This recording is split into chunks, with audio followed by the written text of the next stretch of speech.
I'm wearing orange because I've had a lot of friends that have been bullied, and I always want to be there for them and tell them that they're never alone. So I'm wearing orange today to support them.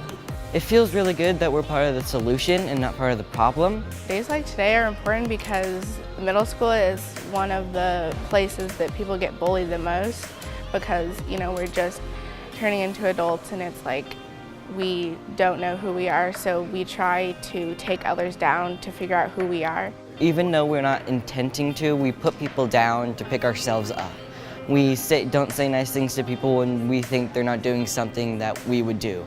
We don't want this day just to be recognized as Anti-Bullying Day, because every day should be an anti-bullying day, but this day in particular is to recognize those who have been bullied. Students can definitely be a lot nicer and they can treat people like they want to be treated, and even if they're having a really rough time, that doesn't mean that you don't have to be nice to other people. So I think that they could stand up for one another and be kinder.